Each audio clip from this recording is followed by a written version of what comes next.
Howdy, folks. Happy 2023. Happy hump day. First show of the new year. Lots to talk about. A lot of interesting stuff out there. Player injuries, potential of a waiver claim for a really good player. And obviously the sports world has been dominated by what happened on Monday night. And I think that has ramifications across the spectrum, not just the NFL, but other sports and situations similar to that. Russ, start us off with the pre-show.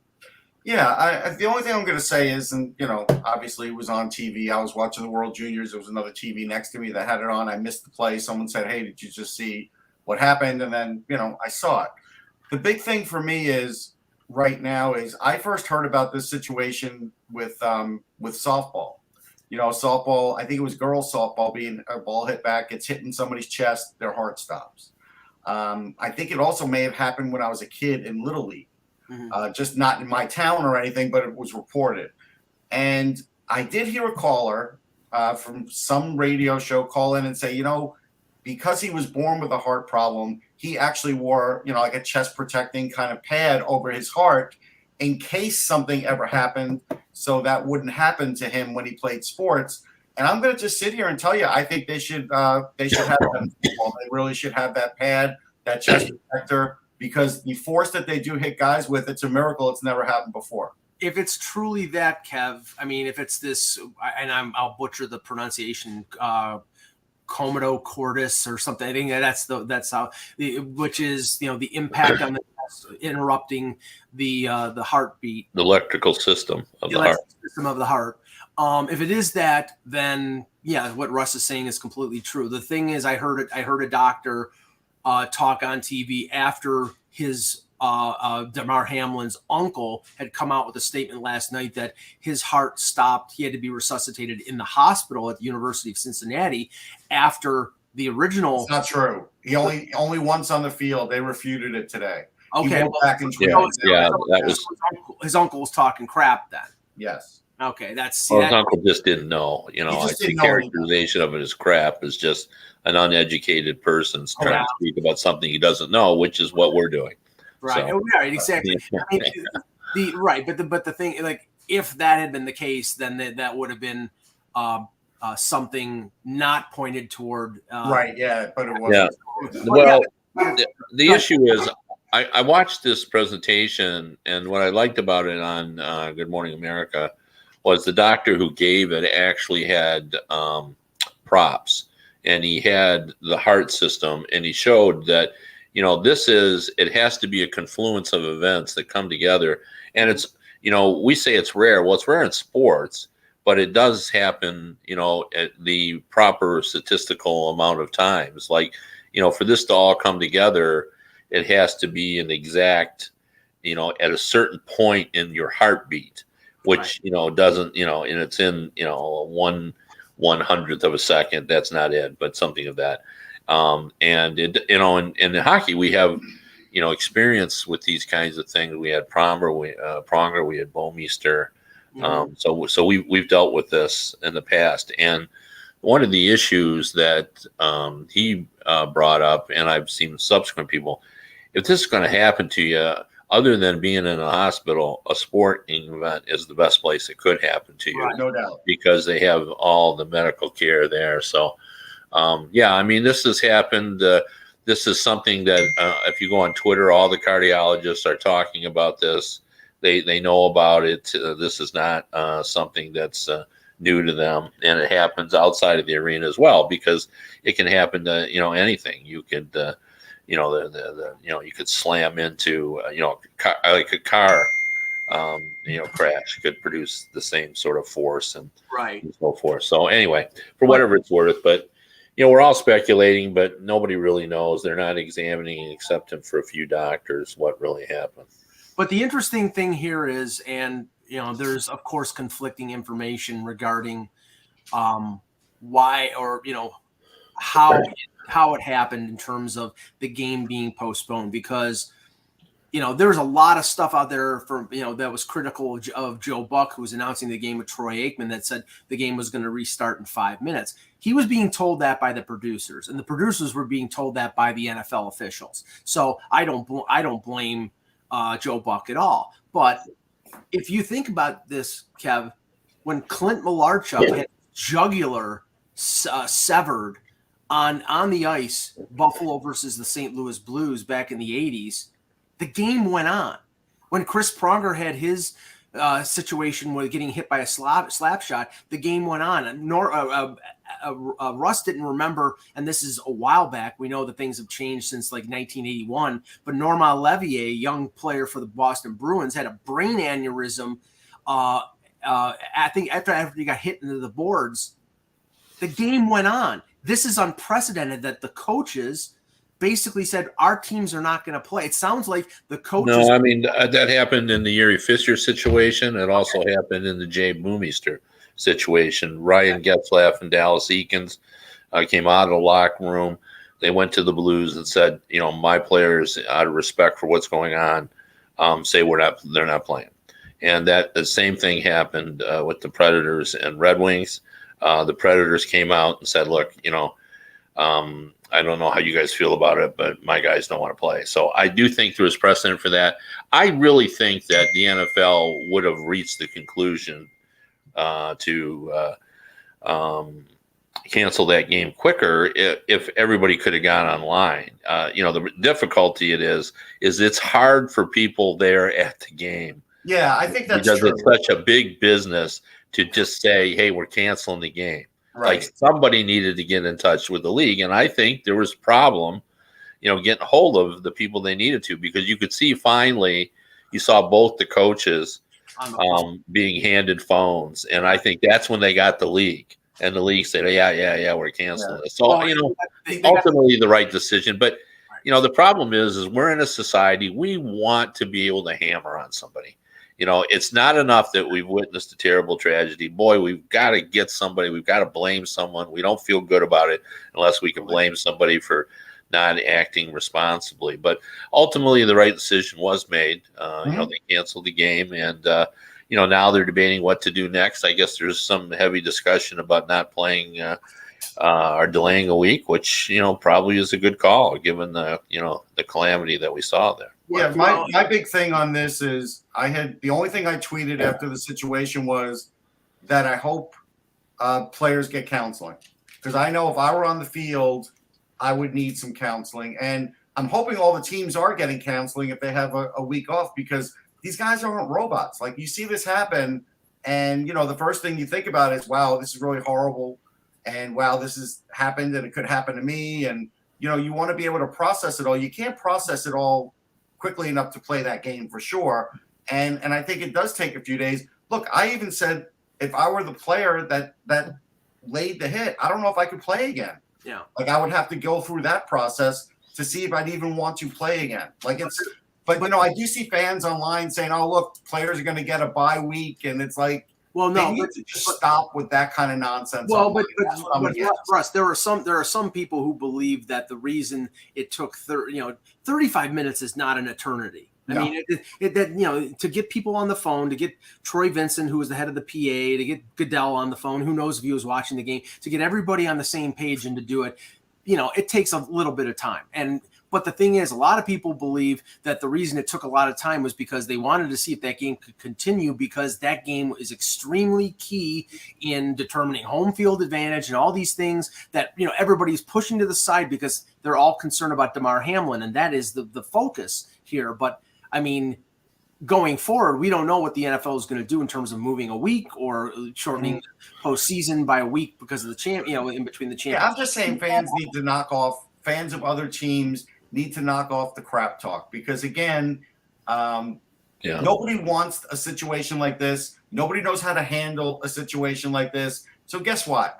If your team plays one more game than the Bills and the Bengals, too bad. Well, yeah, and I don't know how anybody could watch that and not have been reached the conclusion that the most important thing was what was going on with the player. Like, I'm sure Roger Goodell If he was watching that, I have no idea. But the minute he saw that, he was not thinking of the playoff permutations. No. I'm reasonably sure his first thought was, we've got to, I cancel this game and be clear. So, yeah, because the other issue, too, is whose call is it at the stadium? Like I bet nobody wanted to make that decision. Like the officials. It probably get cut. Yeah, I bet everybody's saying, somebody's saying, look, I'm not making that call. Someone's got to get a hold of Goodell. No, I believe you're right. I believe. Yeah. I think that was the issue, because I don't think anybody could watch that and not think, no, yeah, we got to cancel. And you've got Burrows and Allen hugging on the field. You've got players in tears. Yeah, it was just people were traumatized, and what an act of when the players all gather around. I've seen that before regarding injuries, when players gather around a player who's been injured severely so that nobody can see what's going on there, because that's not fun to watch. And ironically, this has happened twice with the Bills this year. Obviously not as serious as Hamlin, but Dane Jackson, another cornerback who, by the way, went to college with Hamlin at Pittsburgh. He had a severe neck injury. People thought he was paralyzed. He ended up playing 2 weeks later, but they brought the ambulance out in the field, and all the players were, obviously concerned.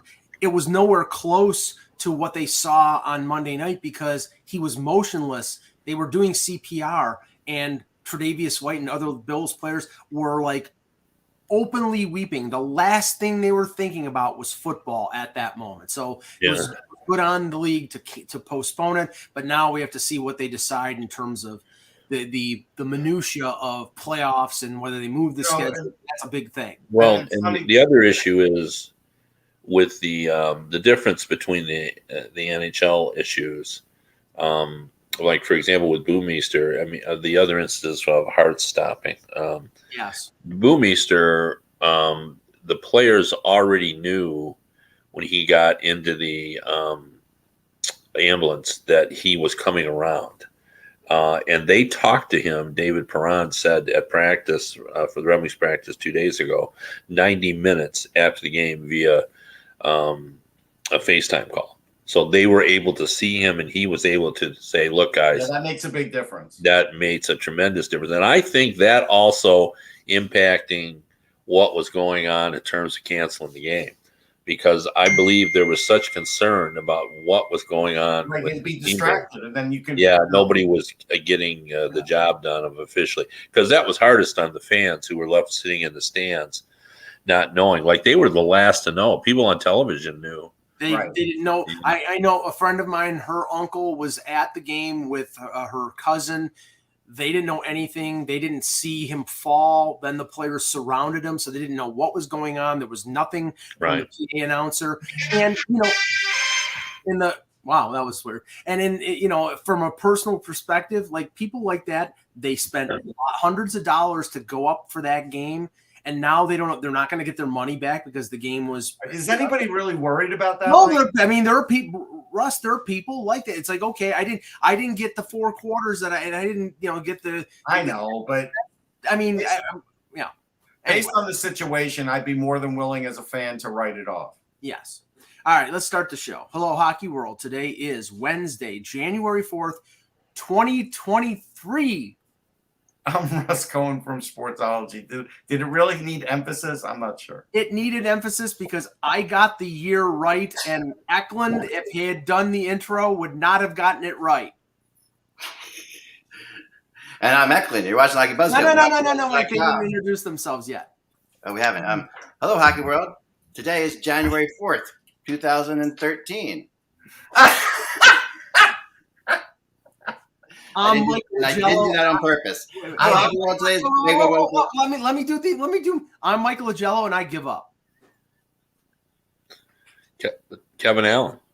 That's all I got to say. Well, at least you got that right. Yeah, I did. Yeah. Okay, go ahead. Russ Cohen is right there. Hello, me. That's Russ.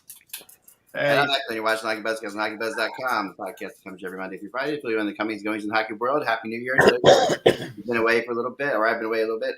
Been traveling. I had the most nightmarish experience of my life with Spirit Airlines. I want to throw it out there. Yeah. Well, that's Unbelievable. I won't talk about it too long, but my flight was delayed 6 hours, then delayed another 2 hours, then canceled. Then the next morning, we were told that there were 5 flights that were starting at 7 a.m. that we'd get out on one of them. We'd have to wait and stand by for all of them. Got on the third one. I don't even. Anyway, so I'm happy to be here and talking hockey. And I watched a lot of World Juniors in the airport. So it's kind of well. fun. Let's start with Kev, because the interesting situation, and we'll find out in about 43 minutes of whether Jacob Vrana will be claimed. It was surprising that he was at least a lot of people thought it was surprising that he was placed on waivers yesterday. I mean, he's making, I think it's $5.5 million on his contract, so a lot of people believe that'll be enough of a hindrance for teams to claim him. But do you think that there's a possibility that somebody does? Yeah, I do. But you're absolutely right. And all of those things. It was shocking. Like I wrote all the possibilities. They were trying to create a roster spot for the return of Robbie Fabre, who's going to rejoin the team tonight for tonight's game. And he's going to be the first of 3 players coming back that's going to cause upheaval on the Red Wings roster, because they have 3 young players who are waiver exempt. Jonathan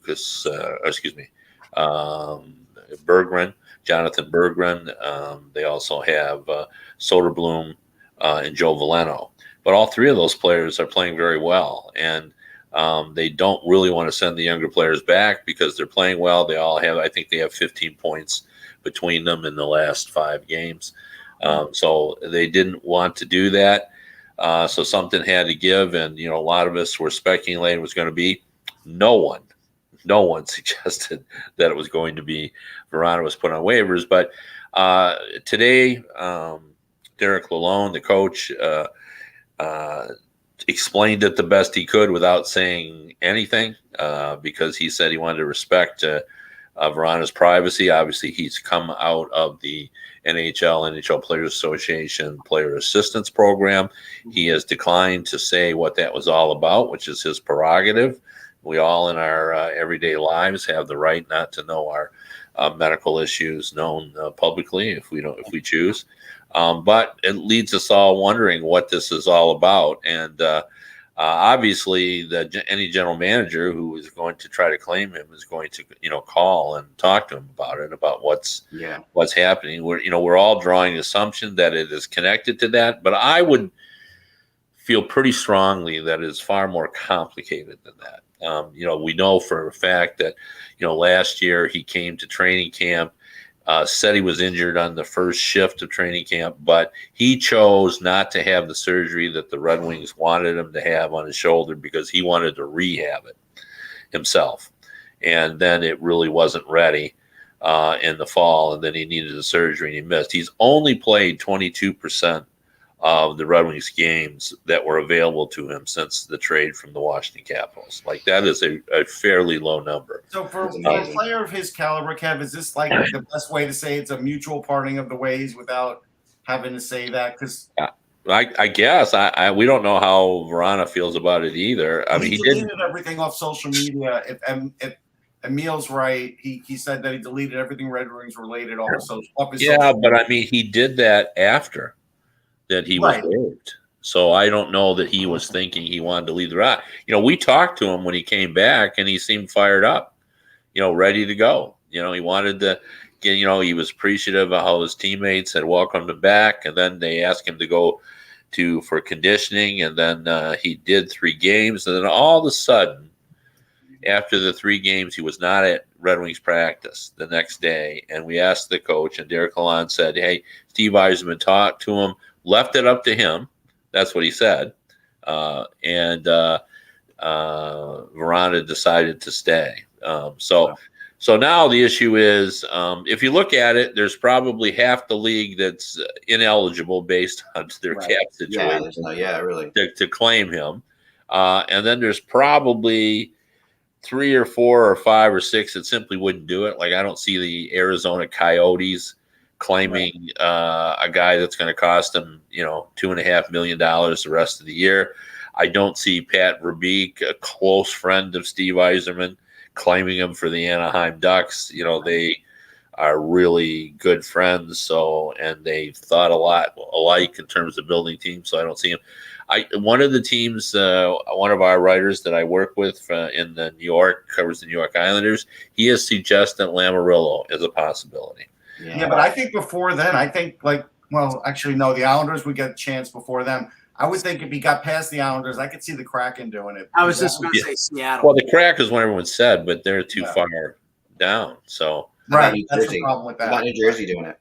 So yeah, I mean, I guess that's Jersey possible. could do it. Jersey's got the cap space to do it. Yeah, well, the reason that makes sense is we were talking amongst ourselves, like guys that cover the team, and we think that he makes most sense not for a rebuilding team because he's only got 1 year left, right? But for a contender, a team that's trying to hang on to the playoffs or something else because he's a very skilled player. Oh yeah, he could play. I mean, he's fast. He could score goals. Yeah. So anyway, we'll be waiting to see what happens. But I think I'm with Russ. I think the Kraken are a possibility. Someone has also suggested Minnesota, but that doesn't make any sense to me. I don't see how they can do it. Because of their cap space.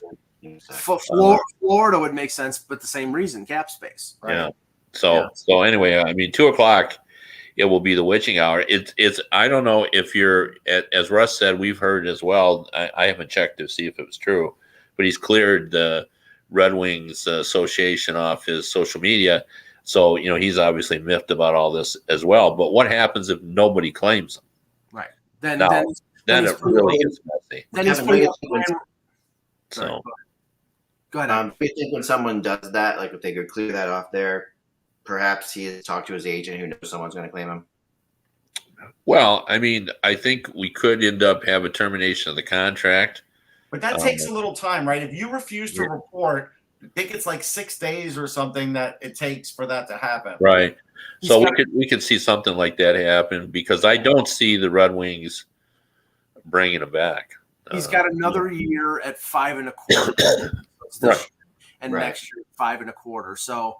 And now termination, it has to be mutual, right? He says, I'm going to go my separate way. And then he's an unrestricted free agent and he can go anywhere. So right. That's what happened with Zach Bogosian in Buffalo. He ended up signing with Tampa and he ended up winning a Stanley Cup. So, I mean, that's possible. And I don't, if the Red Wings of Steve Yzerman is determined that he's just not part of the future there, then he clears the cap space and Verona gets a chance someplace else. So, that might be the end solution here, but maybe he'll put Grand Rapids Griffin stuff on his. I mean, I don't like if he was going to just stay and take his money. Like I almost feel like the Red Wings would loan him to another organization. Right. Yeah. Right. So he just poison the well. Yeah. Yeah. So, but anyway, we really have no insight on exactly what happened because. And again, I support that. Like, he shouldn't have to talk about those kinds of issues. So we don't know exactly what happened. We don't know all the things that went on behind the scenes with this. We don't know what caused the tension. But, it's clear, like they certainly can't deny that they were unhappy with him because you don't put a player of his magnitude on waivers if you're pleased with, what's going on. So. Now, Ak, this is something that will obviously be a factor when it comes to the trade deadline. And Russ and I were talking about this earlier.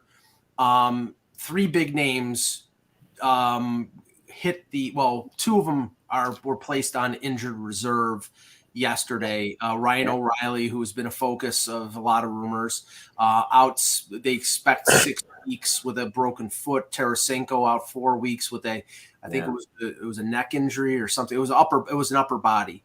And now last night, Patrick Kane leaves the game against the Blackhawks. And Russ, I mean, share what you shared with me because I agree with it. This is all related to the deadline. Yeah, I saw a post, and whether somebody took it down or it was an outlet that I just can't remember who it was that said it was, he's not going to play the third period for precautionary reasons. And, and my feeling is, precautionary because they know they're trading him. And why would they want him playing until they could look at the knee 100% and make sure he's 100% clear so that, you know, the team that eventually gets him doesn't have to worry about this, and they don't have to worry about him getting hurt, and then all of a sudden they can't trade him at the deadline. I do think that factors in. Was this Kane you're talking about? Yes, Kane. Okay. I just Yeah. lost it. Yeah, I did. You know, it is worth pointing out, as we talked about last time when I said I was unconvinced that Ryan O'Reilly is going to be better, that Doug Armstrong has said publicly that he is not a seller as of yet. Yeah. So, yeah. So Good luck with that. Yeah, but you know, I've said this I before. take None of you guys want to believe me. But I take him at his word. historically, Yeah. people actually don't lie about Yes, those. Kevin, I agree with you, and I also believe I've also heard the same thing from other people who've talked to St. Yeah, Louis me players. too. I have too. I take him at his word because, but the interesting thing about Doug Armstrong is he has said that before, and then 2 days before the deadline or a day before the deadline, he trades Paul Stastny to Winnipeg, and nobody. Yeah, well, no, I pointed that out. I pointed out to GM. You know, Mike Gagello thinks he is going to trade him. Yeah. No, but I'll also tell you the other thing with this Kane thing that happened today with the Rangers. Early in the morning, I see the Rangers sign Jimmy Vesey to a 2-year extension. Well, Gallant's contract goes for 2 more years. Gallant loves him. He can play right or left wing. If Lafreniere goes in a trade, which is likely now, I think, Vesey moves over from right to left wing.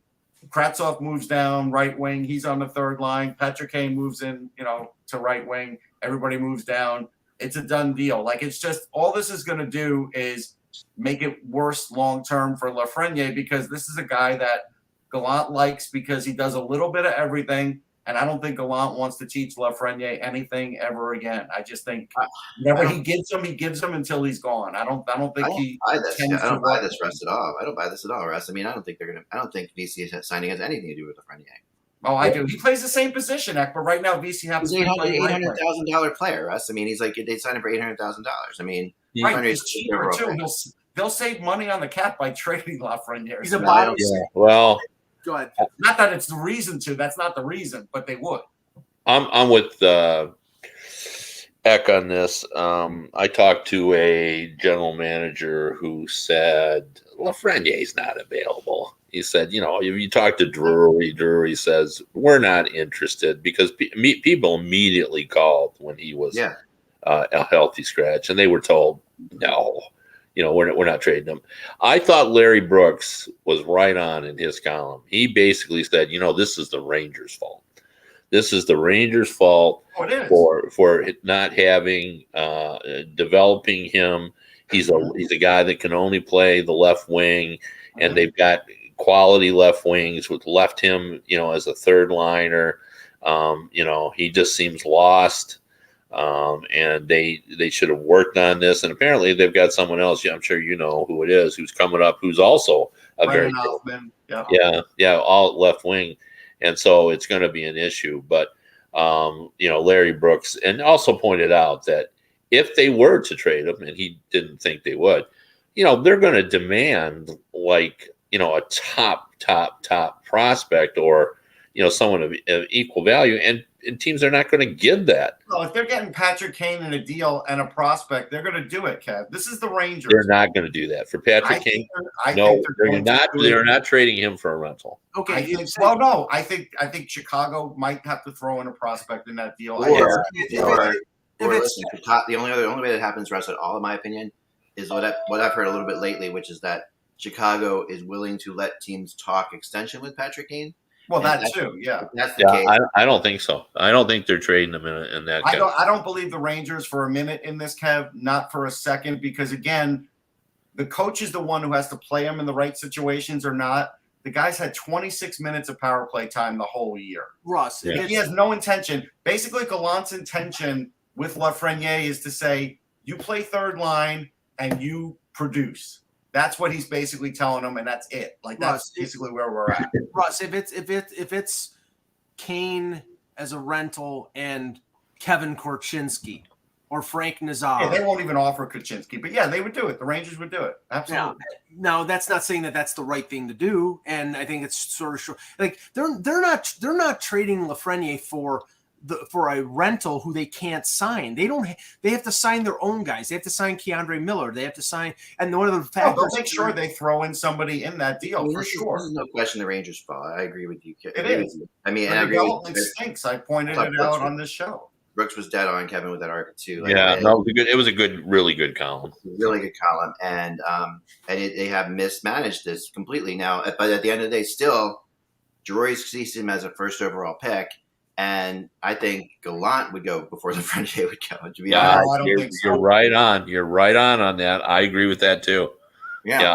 I think they're a little disappointed in Gallant. So I think that's true. I do think that's true, but I don't know if he's going to go this season. I don't think so. But the problem in that situation is you can ruin a player in the first 2 to 3 years of their career by not developing that. And you're going to get rid of Gallant and keep Lafreniere, but his inability to advance as a young player is cooked in the books. I mean, not to say he can't be a good player, but those developmental years are extremely important. And if he doesn't really thrive, then I think, it won't ruin him. But again, you could look at other players around the league that, like Middlestat has never really produced. He's doing better this year. He'll do a little better. Lafreniere will do a little better than Middlestat's doing now. But again, get to a level and he won't get past that level. That's what I mean, he's shown levels. He's shown high levels in spurts. Yeah, but that to me just means that it's about confidence with him. It's like that he has the level, that he has the skill, that he has the skill set. I do think he has confidence, but he's never. I don't know why he would have confidence. No, I do know why, because the guy is. Listen, he. I don't think he has a loss of confidence. I think what's happened is he hasn't had direct line mates for his whole Ranger career that lasted more than maybe 2-3 weeks. Except for the kid line in the play. And that's a short thing. That's great success. Yes. But when people are starting to say, like, around the Rangers, like what you're saying, like a VC signing means and he's getting benched for games, there's no way he has confidence. He's a hockey he's a hockey player with a high ego, and he's been told all of his life he's a good player, and now he's not getting ice time. I don't know how he could have confidence. If he was confident, then that's something impressive. But when he has that confidence, he's shown that he can play at a high level. And I think these players have confidence in woven into their DNA, but I think frustration is what rises. I think there's definitely some frustration. More fragile than I think you're giving it. Right? But he has more points than a guy who's just lost his confidence. Trust me. We're not talking about a guy that's bereft of points here. We're just talking about a guy that's sort of not getting opportunities. And like I said, 26 minutes of power play for a season as of a couple of days ago is minuscule. It's nothing. So and his value is not high right now for what he is. It's high for the teams that know what he is. It's not as high as it should be. Not as high as it should be. Well, but again, we also have to remember who his agent is. His agent is Pat Brisson, and at some point, if he hasn't already, he is going to go to the Rangers with concerns. He is. Oh, he has already. He hasn't already, right? He has already. There's no two ways. There's no two ways. That's also going to play into this at some point. If Prasad doesn't talk to Rory about this a little bit, is his agent that I thought he was still. No, it's a female. I forget. Yeah, it's the one that took over from the woman who went to the Vancouver Canucks. Yes, he is a female agent, but I'm sure she is. Yeah, it's not. I don't think it's Pat Brisson. Brisson does talk to people, but that she might. I don't know what she. I'm sure she's going to or has done it already. Yeah, I mean, any agent, if you have a player who's a first overall pick and has this kind of thing, is going. That should be a big paycheck, and contracts are coming up. There's no question that they're talking to the team if they're not playing them. I mean, that's just going to happen, right? That's their job. What's going to happen in his next contract is they're going to lowball him and give him a bridge deal. Exactly. And that's not what the agent's going to want. But even a bridge deal for him, a number one pick, is going to be probably $3 to $4 million, and that's $3 to $4 million that they might not want to spend on somebody that they're unsure of when they have to sign. Right, that could come up too. Again, Chris Drury could say whatever he wants to say today. I don't believe that that's going to be the overriding answer, though. Okay. I have something kind of interesting I wanted to bring up today, I think. So here's what I've been thinking about. Let's talk about Connor Bedard for a second, because what we're seeing is absolutely crazy remarkable. Like his whole thing His agent is Olivia 48. Okay, Yep. cool. Thank you very much for the chat right there. Yep. Thanks. Yeah. So Bedard, If anyone out there who knows who Piranha's agent is, let us know too. Because do you know who Piranha's agent is? I'll look it up. I don't. Because that also could play into this too. Anyway, so all right, so Bedard is having just a monumental World Championship, and he's JP Barry. JP Barry is Piranha's. JP Barry. Okay, all right, interesting. All right, so we'll talk about that a little bit later when 2 o'clock comes.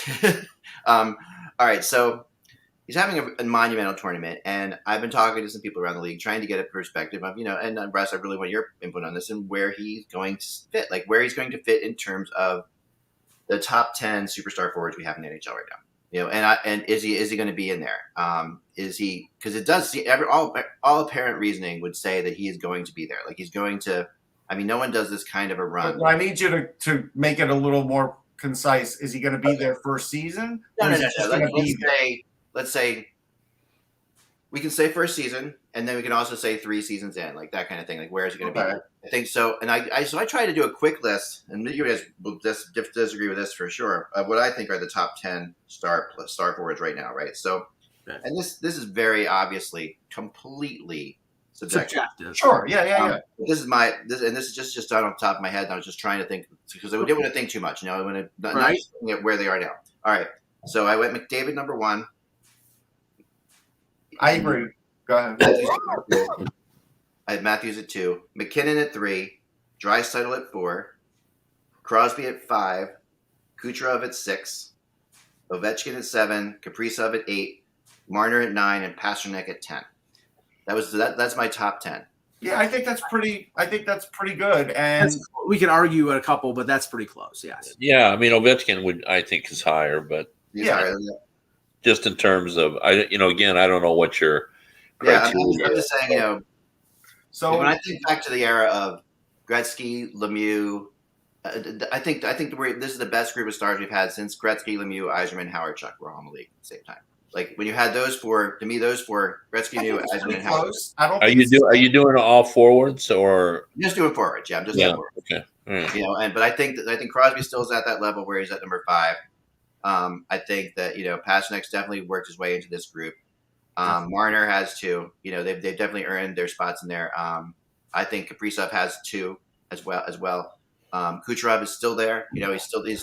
He's still all that. Yeah, I mean, my only thing with the list, I probably would swap Kucherov and Kaprizov, but that's it. Okay. Position. Yeah, Kaprizov I saw recently was one of the top 3 most searched players on Google search. So. Yeah, he's mostly from Russian bots.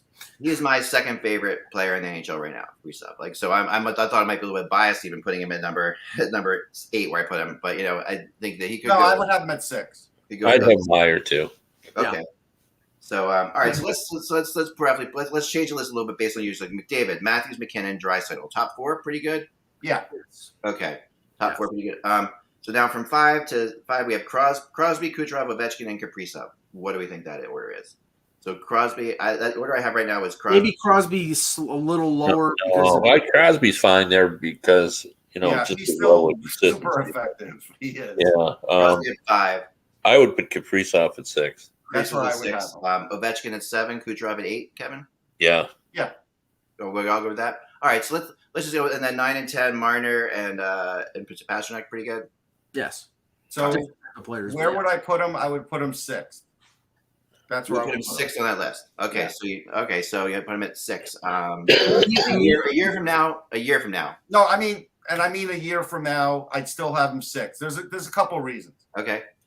A, he isn't as big as most of those guys you've talked about, except Kaprizov's about the same height. That matters in this league a little bit. It still does. McDavid's still better than he is. And the reason McDavid's better than he is it's inexplicable, but he is. I can't give you every single reason why, but I can just tell you from watching him that I believe that's the case. Well, I can tell you the reason why, because McDavid has done it in the NHL for 7 years. Well, it's not even that. It's just if we're just talking skill sets, because that's what I'm trying to do. You saw all these players, Russ, at this level at the World Junior. Yeah. So if you were to take where they were at this level, at the World Juniors, then I would That's another say question. Maybe that's another question altogether, obviously. right. So, because again, yeah, there have been stars in the World Juniors that haven't done anything in the NHL. Eric Lindros had the previous record for Canada. I would put him. I would put him third. Third in the World Junior spot. Yeah, I would say. You think Crosby, Matthews, McDavid, Crosby, and then him. Okay, McDavid, Crosby, then him, right? Okay. Mitch Marner was not great at the World Juniors. Yeah, I'm not so sure I wouldn't put him one. I wouldn't put him one. I'm just telling you, there's a couple reasons. I was talking about this with Mike just in general terms. Bedard really doesn't have to play defense, especially with the way the World Juniors is now, simply because as much offense as there is and how Canada is just steamwalling teams, doesn't have to do it. So Crosby was already better defensively than Bedard at that age, I believe. McDavid didn't have to be either, and McDavid was faster than Bedard was, I think, at that age, but it's really close. Now, Bedard, what he's able to do that the other two can't is play a longer shift at a higher speed with the same regularity as far as trying to get in to score, take shots to score, or whatever. I think he does that better than anybody I've ever seen. Wow. I mean, that's I don't know. It's good analysis. I mean, maybe you're right. I don't know, but it sure feels like I'm taking it. You know, if he's, I guess your point is too that he's putting up points like nobody has, but the game isn't the same anymore. There's no Russia. There's no Russia. The summer league was the summer watered down. So maybe that's I'm buying what you're selling a little bit, but I do think that he's the most. I don't remember, and I was there. I don't remember Crosby being this exciting.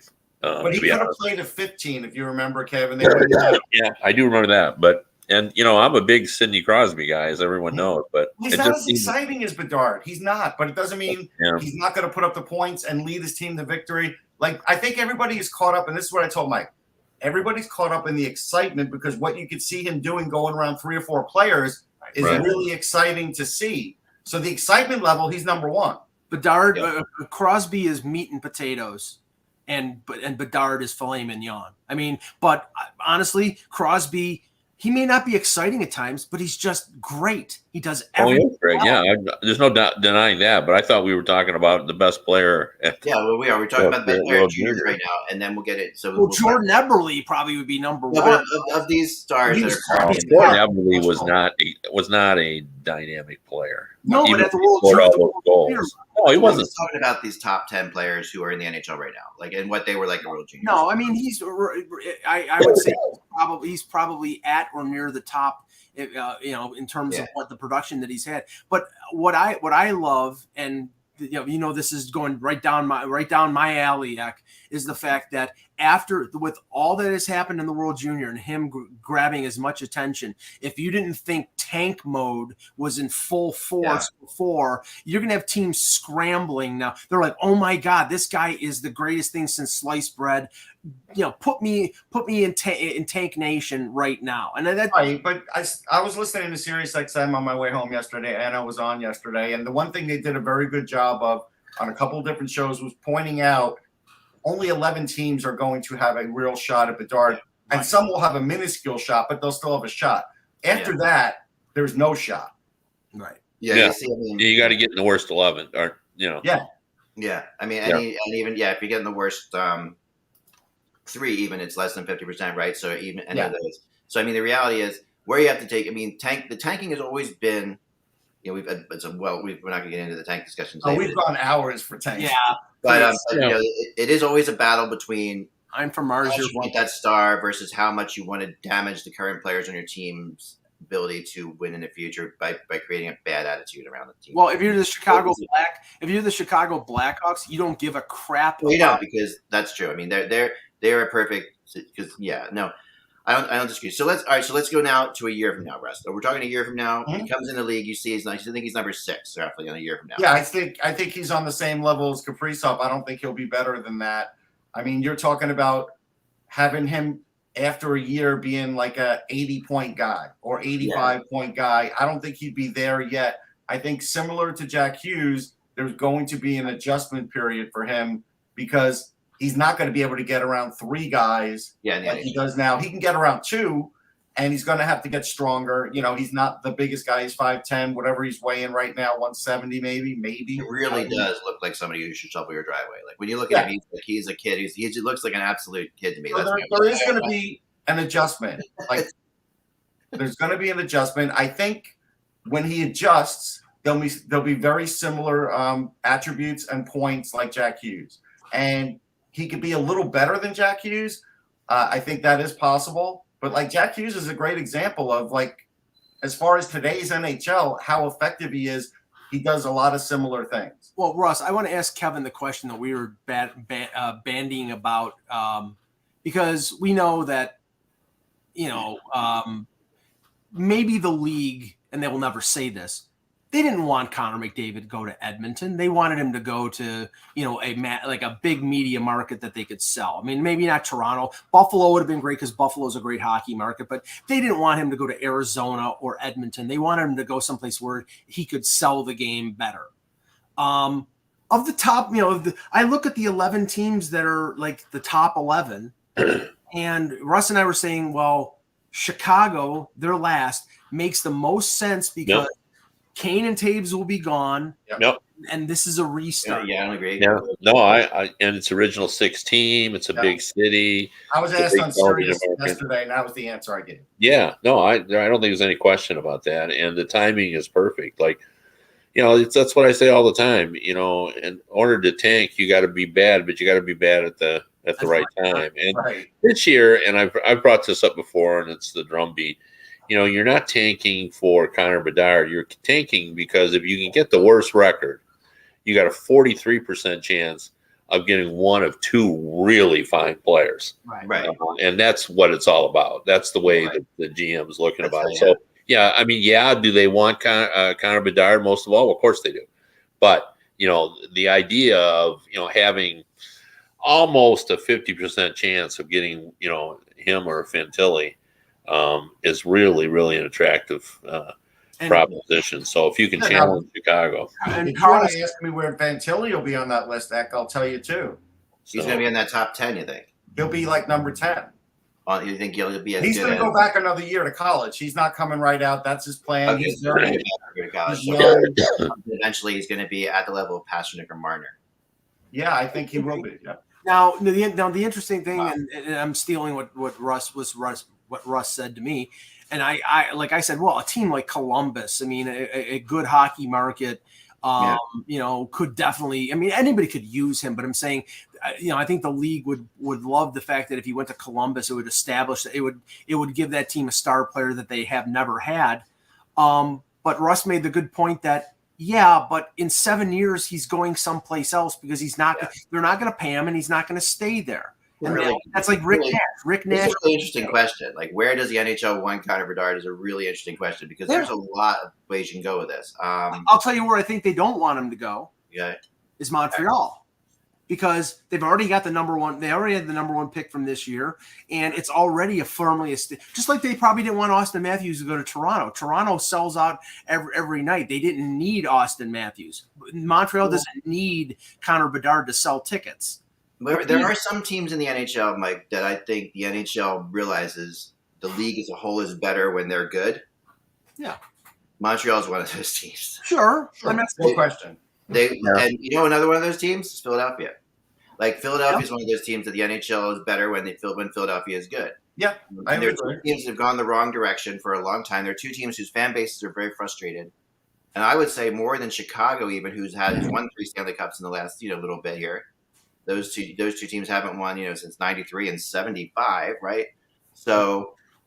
And I think they definitely wanted Austin Matthews to go to Toronto. I think that was because that's another team that's like that too. I think they wanted Connor McDavid to go to Toronto. I mean, because he was from Toronto. I think that made all the sense in the world. He was a Toronto fan, yeah. They loved it, right? I think we're spending too much energy about what they want. There's no doubt that Gary Bettman is aware of the fact that it would make perfect sense for Connor Bedard to end up in Chicago. But the NHL is not holding meetings on what are the best. I know, Kevin. We're just they're not standing around the draft table holding hands and like they do inside or putting their arms around the Well, whole. let's not use NHL. Let's say, where do we think it would be best for the NHL? For Well, you know my answer, so you can go around the you're panel. gonna go. You're staying with Chicago, Russ? Oh yeah. Yeah. Oh yeah. There's no doubt it's the best. So I disagree. I think it's Montreal and Philadelphia. To be honest, I think because of the fact Chicago's had recent success and Montreal and Philadelphia haven't. Montreal's had some success and they went but you're going to want them in an American market. I mean, if you really want to grow the game, that's where you want. Yeah. I mean, I can argue Philadelphia over Chicago every day of the week. I mean, I think. Why would you argue Philly over Chicago? I'm curious. right. Because this has been a great team for a very long time, not been very good in the recent decade, right? They were a team. They were often considered if there was an original seven. You've heard people say that Philadelphia would be the other team. That they were, even though they weren't part of the original six, they are still looked upon as as close as you can get to an original 16 without being an original 16. You still haven't convinced me why over Chicago though. What was that? Why over Chicago? My reason for over Chicago is just the fans in Chicago have seen recent success. That fan base has seen a Stanley Cup. The younger fan seeing a Stanley Cup in a city means so much to the growth of a team. Mm-hmm. And when the younger fans see the whole celebration of the Stanley Cup and something like that, that's many Flyers fans that are my age, but we're getting old. I'm 50 Okay, so years you're old. just saying it for a reason that the Flyers fans haven't seen a cup since the 70s. I get that. No, but I think that helps the whole market. It helps move Flyers fans into the future. The Flyers, the Flyers have a chance here of falling off the radar a little bit because and even though they've been so successful, people can't take them for granted right now. I think the Flyers fans are more rabid than the Blackhawks fans. I think there's more of a danger of Chicago. I think there's more danger of Chicago going back to the Kyle Calder era. That's my feeling. No, but they have had so many stars. They've Yeah, had success recently. but they're not very dedicated. Chicago, they used to running joke, and this was early in my tenure, is that all the people in Chicago who loved hockey went to the games. That was their only people that they actually had. So But that's been the joke here in Philly too. I mean, Philly people, they've always said that in Philly too. I think that the Flyers fans are better than that. I get what you're saying, Nick. I would agree with Philly over a lot of other teams. Me personally, I don't over Chicago. If he was going to go somewhere, I think Philadelphia would be a good spot for him too. Yes. And I think it would be helpful for the league. I just think Chicago, because of their circumstances, having watched Taves and Kane are going to, walk away from the game, that there'd be some symmetry there. Personally, I hope he doesn't go to Arizona for the obvious reasons, because unless do I think Connor Bedard would save the Arizona Coyotes? I don't even know if that does it. I'm still not convinced that market will support that team, and we'll find out. Kevin Durant didn't save the Supersonics. Right. They moved to Oklahoma City. I mean, would Connor Bedard save, a team right now that's in deep cap trouble like San Jose? He might.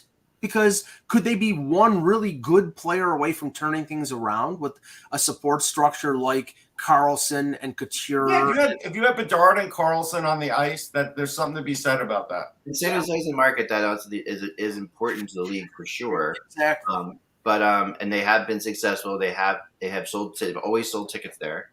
From the beginning, they were great at selling tickets there.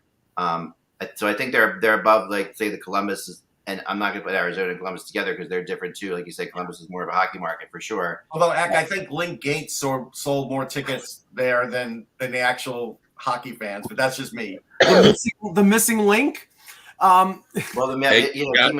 before we move on, I'm heading down here. The witching hour is coming for me. Okay. So I'll run. See you later. Bye bye. Right, thank you.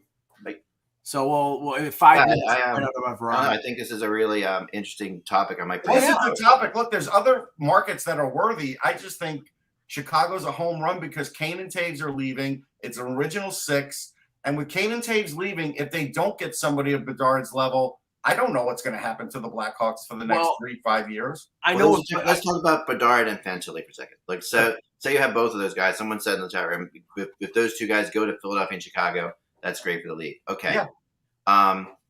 But Bedard, so even though Fantilli is a great player, Bedard obviously has the cachet. He's the headliner, right? So there's no question about so he goes to a team. If Arizona gets Bedard versus Arizona gets Fantilli. But I want to say this, Eck, in the most positive way, Yeah. because I'm not decided yet. I think you might need to shoehorn Leo Carlson into this conversation, because I Okay. do think with what he is doing in the World Juniors and in the SHL, that it's not 100% slam dunk for Antilles too. I think it's close, but Wow, I'm so just another- saying I think there could be conversation there. Yeah, Are it's all a big, three of these guys? it's a big three. Are all three of these guys better than the three that we just saw? Than the top three we just saw drafted last year? Then Slavkovsky, Nimich, and not And no, remember, Wright, I would say yes, Mike. Wright was 4. But let's put right into that So category. Logan Cooley was 3, so I would say Logan Cooley aside, Logan Cooley is tremendous. Right. I think they're better than the top 2. Yes. Okay. Because I think Logan Cooley slipped unnecessarily in that draft. Yeah, and if people haven't noticed, Slavkovsky is struggling in Montreal. Yeah, And I said this to Russ. I think the Montreal Canadiens made a big mistake not letting him go and play for Slovakia in the World Junior. Slovakia, Russ, they could have beaten Canada. Absolutely, with Slavkovsky there. And then think about it. Like, again, we'll get back to this subject in 1 minute, Ek, but I did tweet. It was not unforeseen that you might have wanted to start the Slavkovsky off the season, after like 6-7 games in Laval, send him to the World Juniors, and then if he's conquering the world, then put him in the Canadiens. Right. Having him play on the 4th line in Montreal does not make any sense. Now, if they send him down to Laval after struggling for 35 games, then all of a sudden, and the Montreal media will be saying, bust. And that's bullshit, because, he's an 18, 19-year-old kid, and he's good, but he needs to be developed. And if the NHL is too much of a challenge for him, he's a big player, and big players take longer to develop, then develop him. You don't ruin him by keeping him up there. It's stupid. No, it is crazy when you think about it, that Montreal doesn't have the courage to send him down, or the courage to send him to the juniors, and Seattle has the courage to send Shane right there. Right, I know, it's crazy. So Seattle, who needs more like star power, needs to means to make things more exciting, stuff like that. Montreal doesn't need that star power as much nearly. And that is kind of a crazy move. And I think, it sounds like that's what Seattle's going to do, because I know that Jeff Merrick was talking about the fact that that there are teams in the OHL that are shopping their best offers to Kingston to get the rights to Shane Wright, because they think Seattle's going to send him back to junior. Right. And if that's the case, then they have a chance of winning a Memorial Cup by adding Shane Wright. So, that's he's like the juniors now, though. At this point, he could get sent to juniors based on what Mike is saying. It is possible. It's possible. more likely Damaging, Russ. That's pretty damaging. Anything. Look, Shane Wright's a pretty smart kid. I think wherever he goes, he's going to excel. Most likely, it'll be the AHL, though. That's he can't. We know how Dave Haxtell is. He can't go to the AHL, right? Sorry, OHL. Sorry, I said the OHL. Yeah, and I know what Dave Haxtell is like. Right. The option here is it better for him? Hextall never let us know what he was like at all. Is it better for him to play one game every 5 and play 8 minutes a night, or play every night with an OHL team? I'm sure he wants to be in the NHL, but it's probably better for his development to go back to. No, he does. But again, there's nobody in the world that believes that the minute he's back from World Juniors, that Haxtell is going to put him in the lineup on a regular basis. So based on that, he does need to go back to juniors.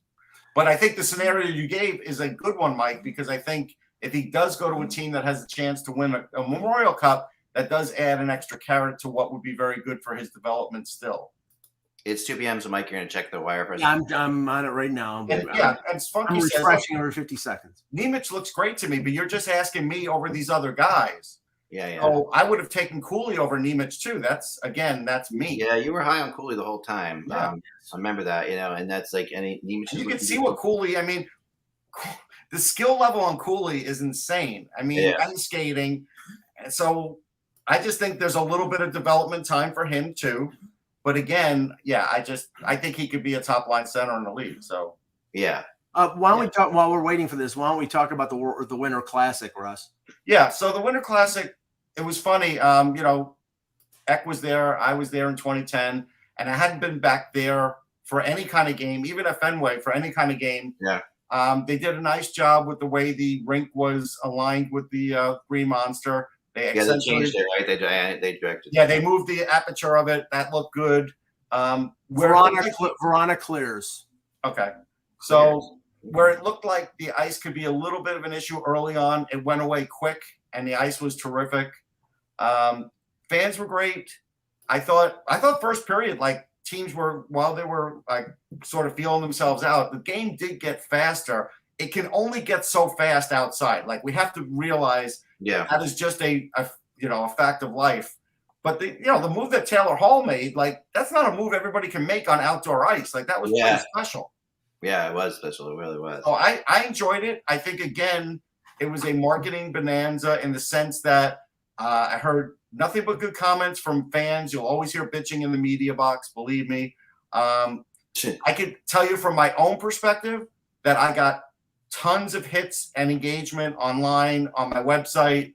So it's still a big event. It's just there's someone in New York who may not care. There's someone in Detroit who may not care. There are people that said to me online, hey, I don't watch any hockey, but I'll flip the dial and watch this game because it's just an anomaly. It's something that's different. The only mistake I think they made, because optically it was beautiful. Fenway is a great looking ballpark.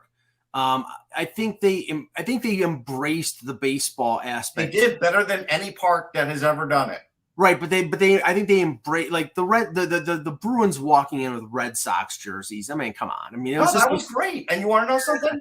Here's something that really didn't get out. Would have been better if it was Yankees jerseys. I get a Yankees fan not liking that, Mike, but yeah, I do think that was that's true. No, look, I mean, I made a joke. I didn't see a number 3 in those Red Sox jerseys. I did make that joke online.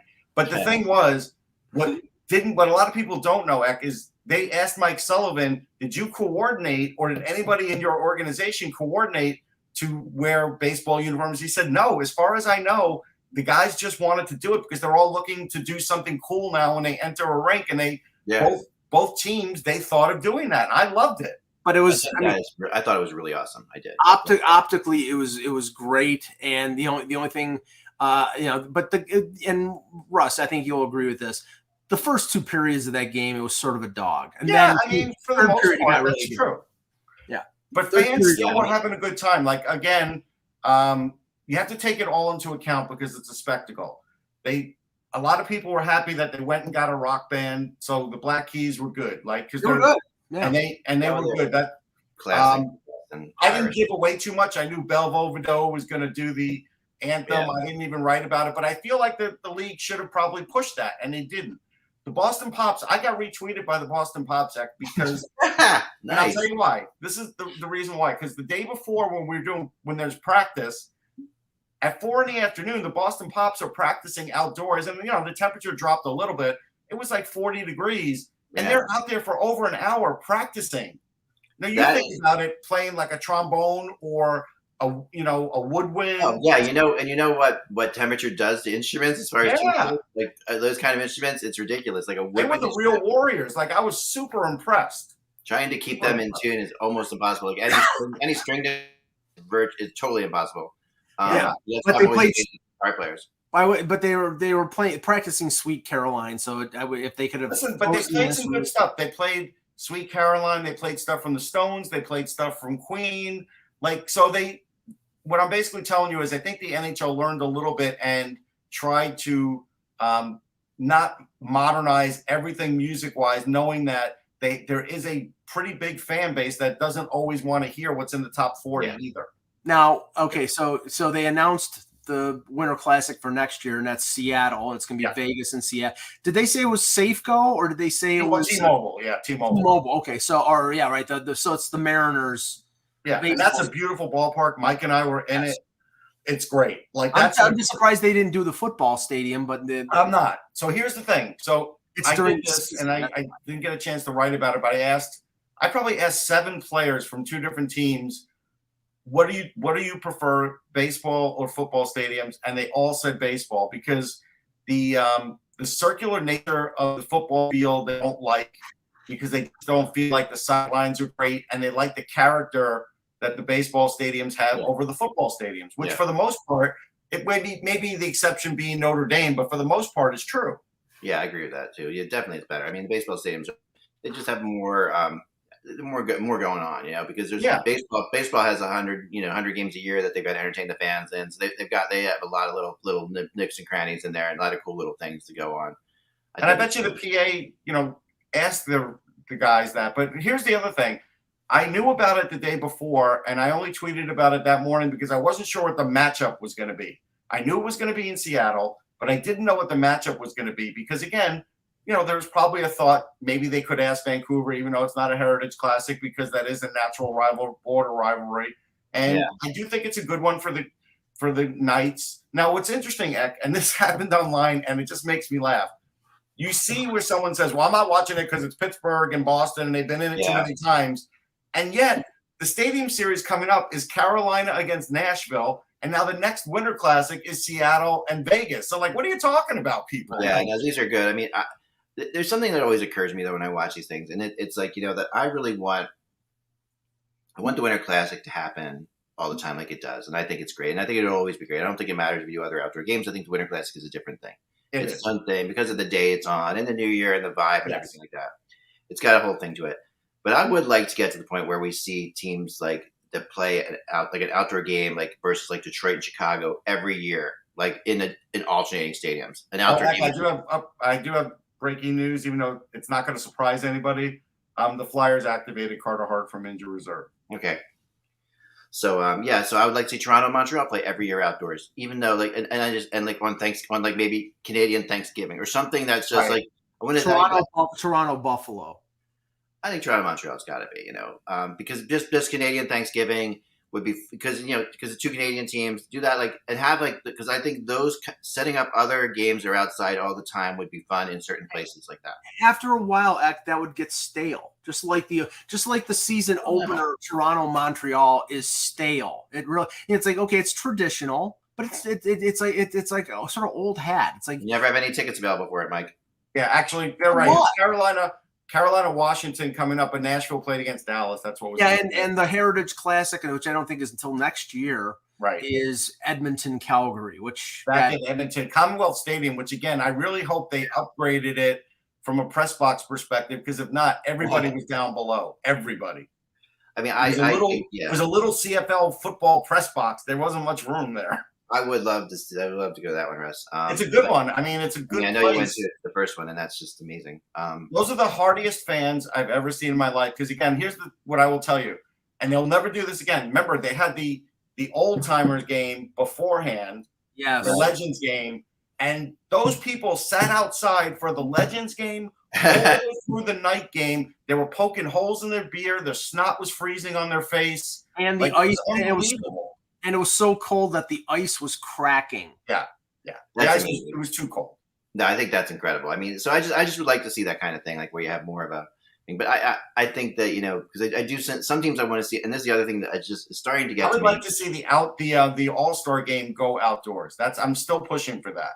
I'd like to see it go away completely, but no, I think if you push the All-Star game outdoors, you would get a tremendous response. Yeah, maybe. Although I'll say that I think that selling tickets to the All-Star game is never an easy thing to do. But if it's outdoor, that's an attraction. It is. It's an attraction, or is it? Is it an attraction, or is it going to be harder because you have? No, I think it's an attraction, and then you have a greater group of players that have a chance. I wouldn't be opposed to it. I think that they should go outside a lot more of it. It definitely brings the game back to its roots. I do believe, though, I am officially, and this is something that I've never thought I would ever say, think we have way too many uniforms in the NHL. Yeah, I think we're at that point.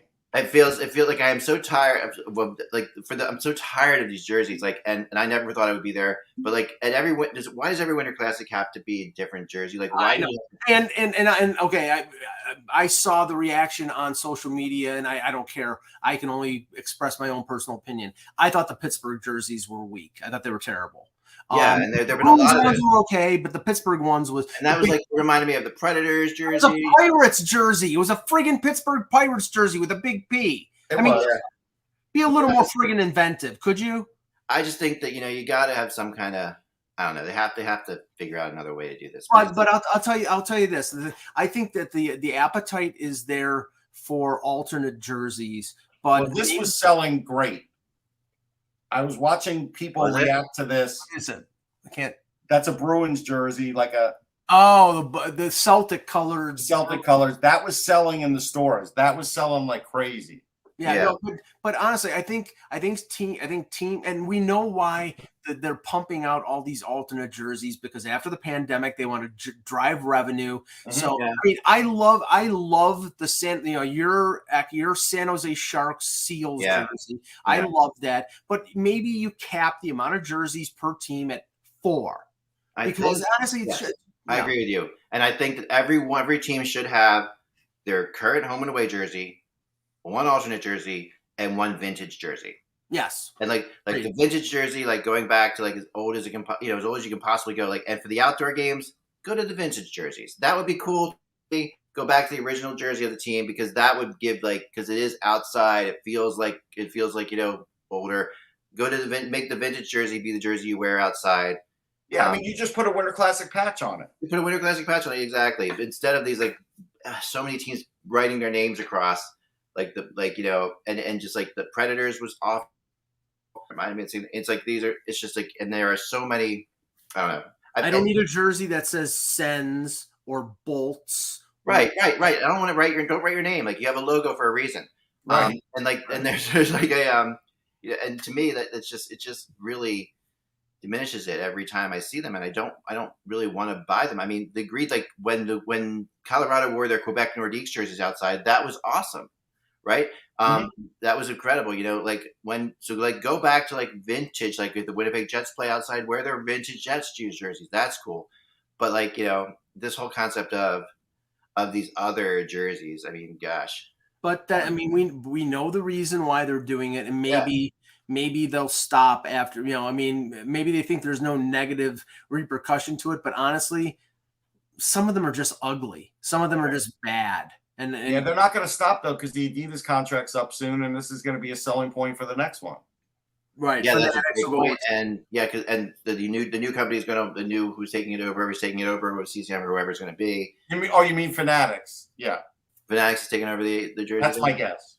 Right. So then they're going to want their own jerseys. Obviously, these Adidas jerseys won't be made anymore. These third jerseys or whatever. I mean, it really is just like, we need to get some stability with this jersey thing. It feels like it's just out of control, to the point where. And then the other thing, when we get creative design run amok, where you can't, like the Flyers jerseys now, where you can't even read certain jerseys, you can't even read the numbers on the players' backs. Yeah, the black ones, you can't even read them. It's horrible. It's terrible. And it's like, at the end of the day, there is a function to these jerseys. Like, there is the numbers for a reason. I mean, I get the fact that they probably sell better if they're all black or whatever than having a big white number on the back of it. And that's fine. Sell those if you want to sell them differently. Sell them. They don't have to be the same things they wear on the ice if it's the cooler looking jersey or whatever. But my gosh, like, holy cow! And and the other thing that someone brought to me the other day, so we can talk about the future. We're out of time now, but should goalies be allowed to design their own jerseys? This was a Rich Winter idea a long time ago. When I talked to Rich Winter about this, he said he had this idea years ago that, like soccer, where goalies wear a different jersey. Why don't you have goalies have designers like their helmet, like they have their helmets designed now? Why not have goalies be able to design their own jerseys? I'm not against it.